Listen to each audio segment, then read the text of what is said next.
Bonne et heureuse année à tous.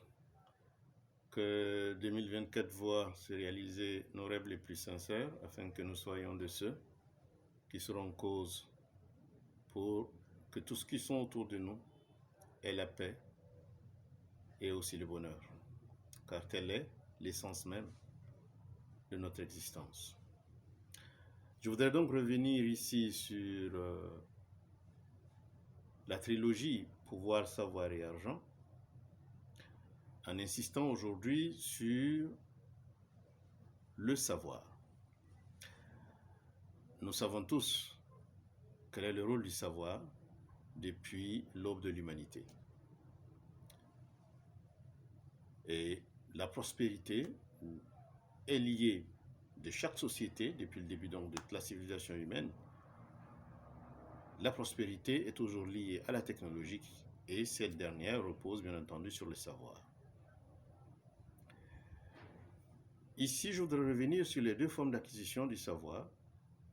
L'une qui est innée, la connaissance, le fait donc de naître avec, et l'autre qui est l'acquisition et qui est la forme la plus répandue.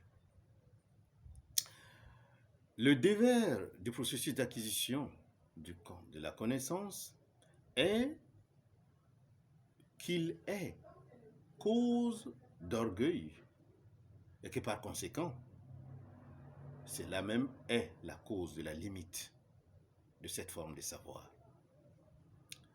Parce que l'homme a tendance, lorsqu'il fait des efforts pour acquérir quelque chose, il valorise cette chose-là au prix des efforts qu'il croit avoir consentis. Et pour cela, il croit que seuls ses pairs ont le droit ou ont le même rang que lui, et par conséquent, cela crée des cloisons, un cloisonnement donc du savoir et limite le savoir. L'autre forme du savoir que nous avons tendance à minimiser est plutôt le savoir originel. Celui-là qui nous permet d'être dans une vision unitaire, c'est-à-dire de voir l'univers sous sa forme unité. Ce savoir-là est transcendantal.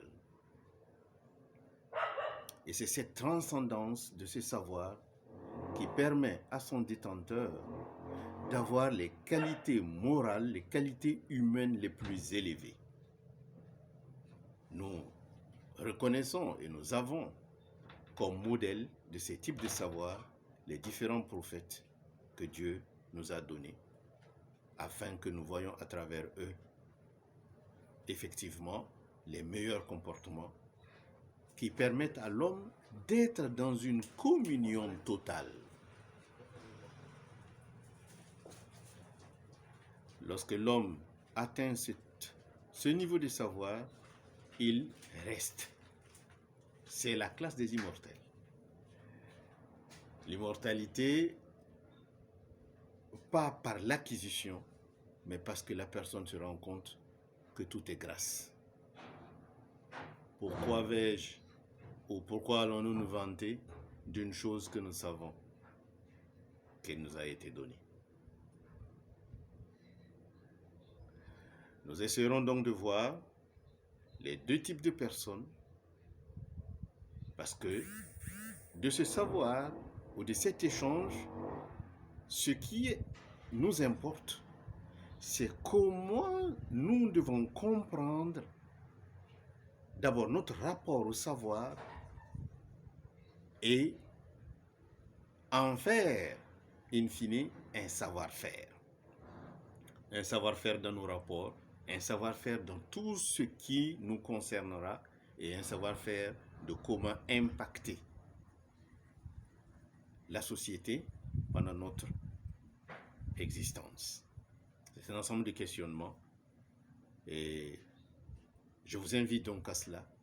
Vous comprendrez que si nous retournons donc à l'essence du savoir, le savoir a pour but non seulement de me permettre de me connaître, d'établir les meilleures interactions possibles et de créer une société qui ne sera pas en perdition, c'est-à-dire une société qui ne va pas s'autodétruire.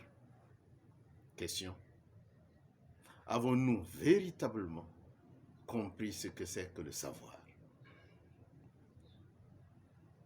Je ne parle pas de nous, société burkinabé, africaine, etc. Non, je parle du monde, de l'humain.